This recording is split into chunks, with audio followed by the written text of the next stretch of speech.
The warehouse was cold, wet, and quiet. The heavy metal doors creaked open, and a small figure stepped inside. She was just a kid, maybe 12. Her boots were soaked from the rain. Her gray hoodie hung heavy on her shoulders. She looked lost, but her eyes said something else, something strong. Her hands shook, but her jaw was tight. Everyone inside stopped what they were doing. There were big men in uniforms, trainers in black jackets, and even government agents. All of them stood. Still, all of them stared at the girl.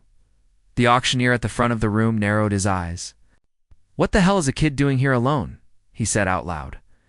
He didn't even try to whisper. His voice echoed through the steel and concrete room. The girl didn't answer. She didn't even look at him. She just walked forward, slow and careful, her fingers tightly holding a folded piece of paper. Then a voice came from the back. "That's Laya Monroe," the man said. "She's the daughter of Officer Jacob Monroe, the cop who died last year." The whole room changed. The air felt different, tighter, heavier. Some people shifted on their feet. A few looked away, even. The dogs, all locked up in steel cages, suddenly went quiet.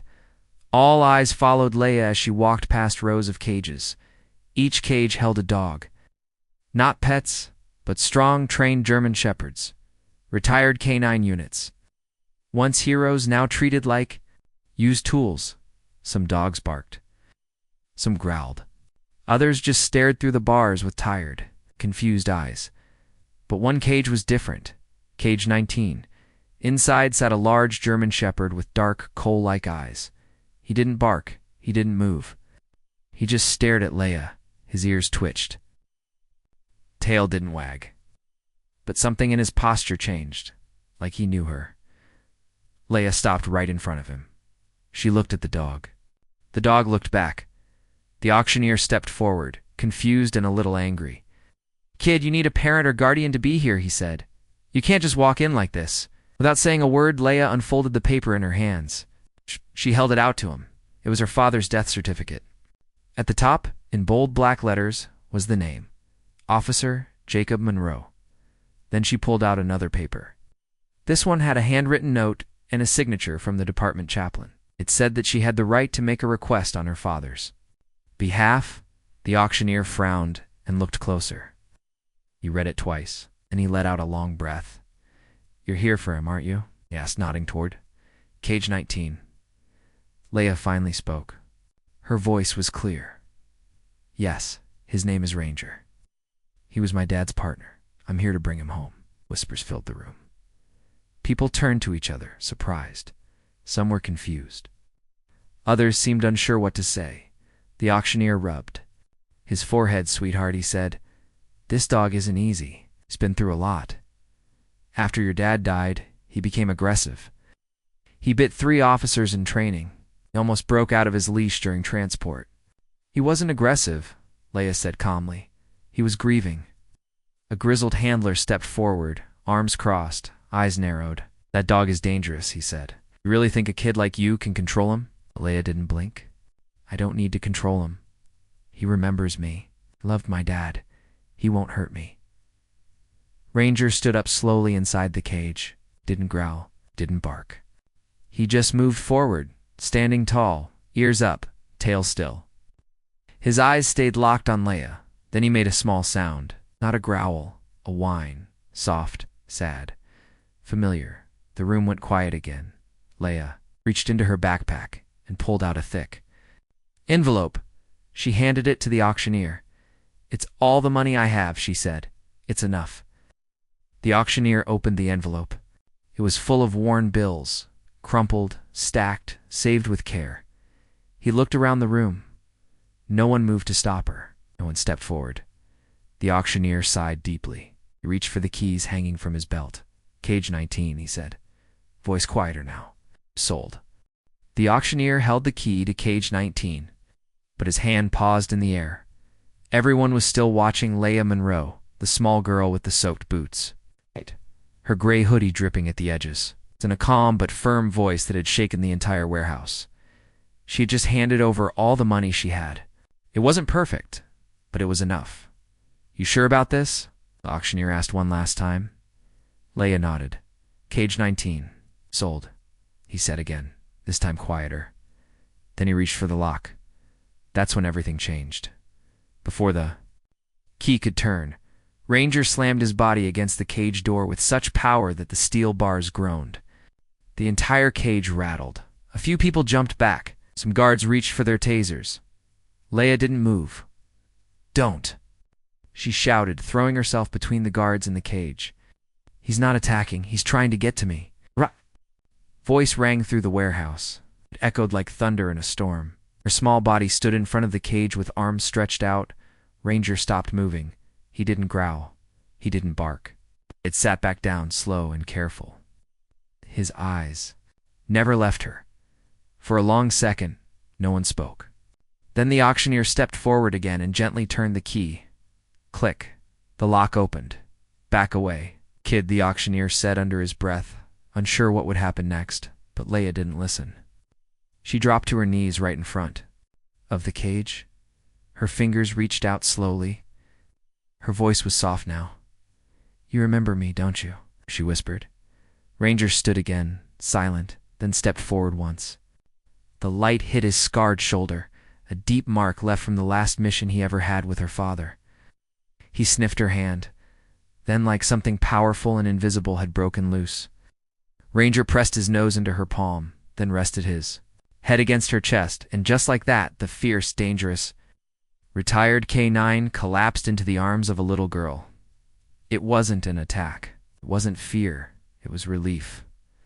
Laya buried her hands in his thick fur. Her eyes filled with tears, but she didn't hide them. Her voice cracked. I missed you, she whispered. He's gone, but I'm still here. I promise I'm still here. The warehouse was dead silent. Trainers who once handled Ranger with thick gloves now stood frozen, their mouths open slightly. They couldn't believe what they were seeing. A few people clapped softly, not loud, not joyful. It was quiet and slow, like they were watching something holy. A reunion no one expected. The auctioneer, holding the thick envelope of bills, nodded slowly. This covers the fee, he said. We'll take care of the rest. But the moment didn't stay peaceful for long. The side door creaked open. Heavy footsteps entered. Laya turned her head. Ranger lifted his ears and growled low.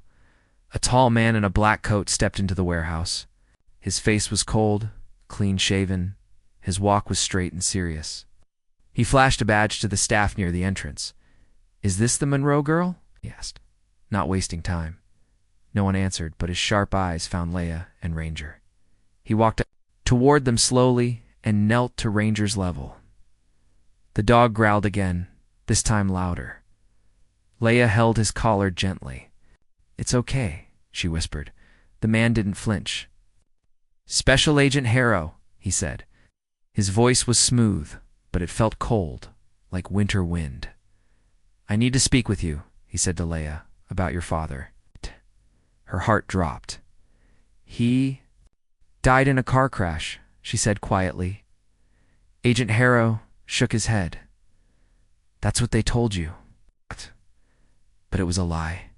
He handed her a brown folder, marked classified in red. Your father didn't die in an accident, Harrow said. It was a mission gone wrong, and Ranger, he wasn't just your dad's partner. He was the only surviving witness. Laya looked down at Ranger. The dog didn't blink, stayed close to her side, now silent again. She slowly opened the folder in her lap. Inside were documents, photos, maps. Some had her father's handwriting. Others were covered in black. Lines redacted in secret. Her fingers trembled. Her voice barely came out. Why are you telling me this now? She asked. Harrow stood up straight. His eyes stayed cold. Because the people who killed your father, he said, don't know that you're the one holding the last piece. The car ride was silent. Laya sat in the back seat, holding the classified folder close to her chest. Her fingers gripped it tight like it might disappear. Ranger lay beside her, his head resting on her lap. His ears were up, alert, listening. To every sound outside the window, Agent Harrow sat in the front seat, driving with sharp eyes on the road. His face didn't show emotion. His voice hadn't spoken once since they left the warehouse. He only looked into the mirror every few seconds, checking behind them. It felt like they were being followed, The road got narrower. Trees lined both sides like tall guards. They were heading somewhere far from the city, deep into the woods. Finally, the car stopped in front of a small cabin. It looked old, but strong. Wood walls, broken steps, a roof covered in leaves. Laya stepped out slowly, Ranger right by her side. The dog sniffed the air, then walked in a circle. Checking the ground, Harrow opened the door using a code, not a key. "Go inside. Quickly," he said. The cabin didn't feel like a home. No warm furniture, no family photos. It smelled like dust and old paper. Laya looked around. That's when she noticed the strange things. There were no real books, only files. The bookshelf held rows of folders with numbers and names. The coffee table was covered in black and white photos. Some showed her father standing in front of dark vans. In one photo, he was holding a badge from a department Laya didn't recognize. Then she saw a photo that made her heart ache. It was her dad and Ranger. They were standing side by side outside a black SUV.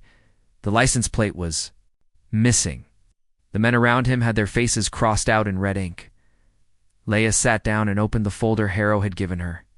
Inside were papers and images she had never seen. One was a picture of her dad inside a hospital. Another showed him shaking hands with someone in a black coat, the face blurred. A note written in his handwriting was taped to the corner of a page.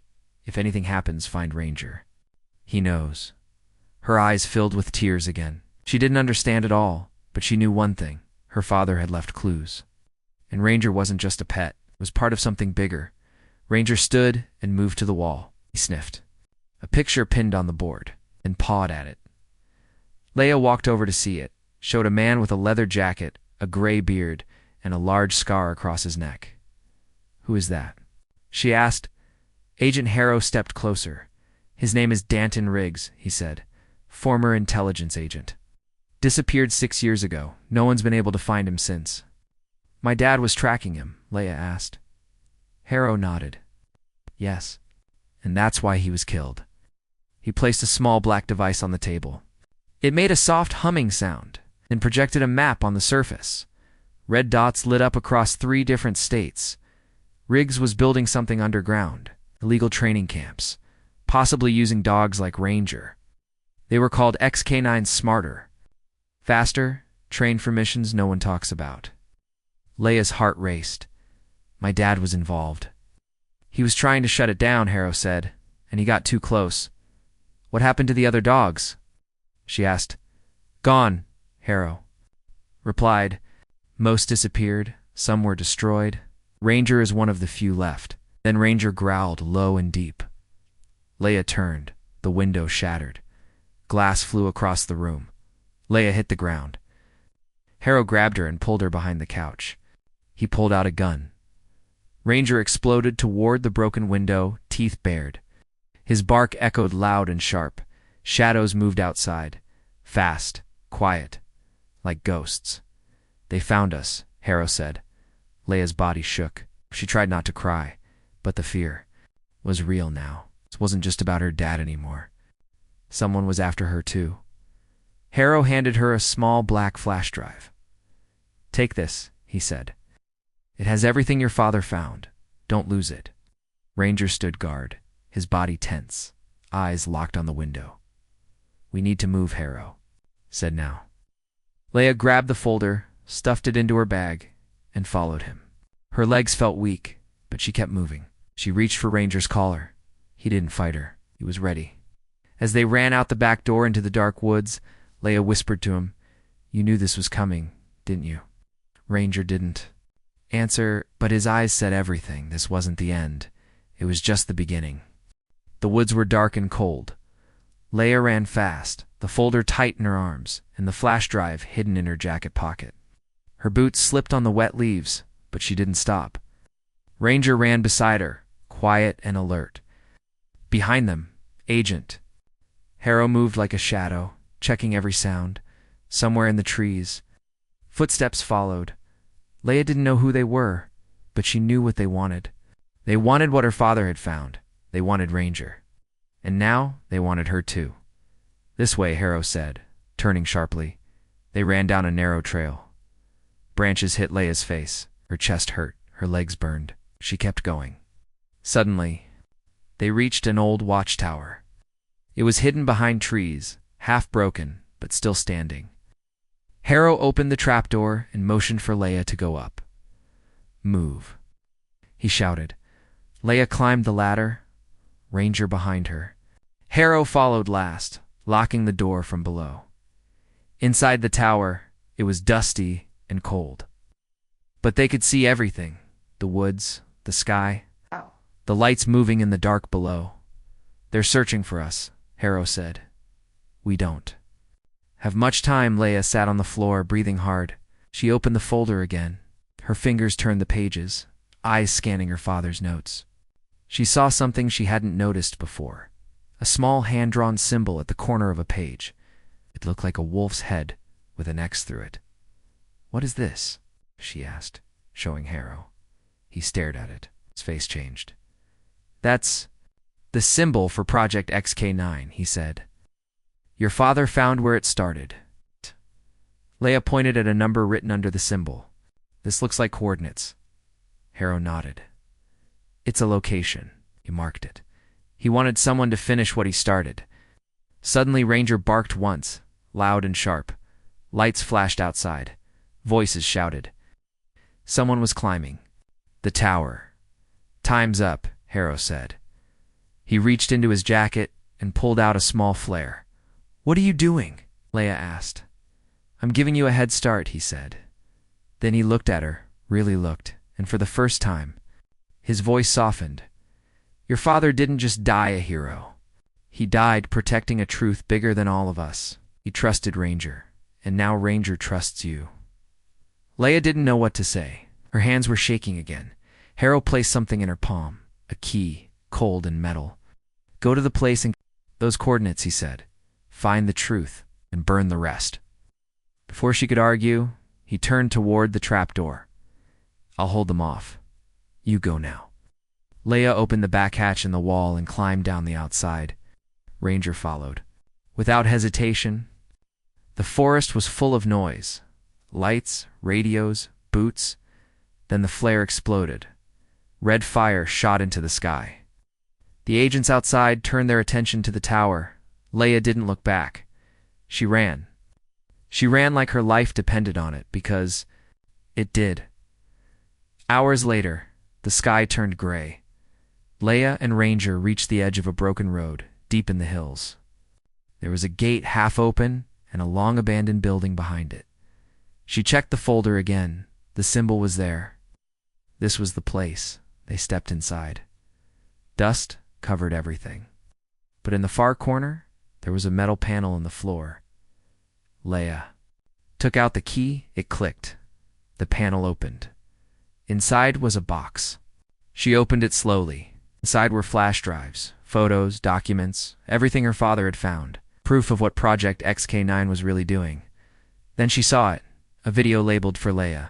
Her hands shook as she played it. Her father's face filled the screen, tired but smiling.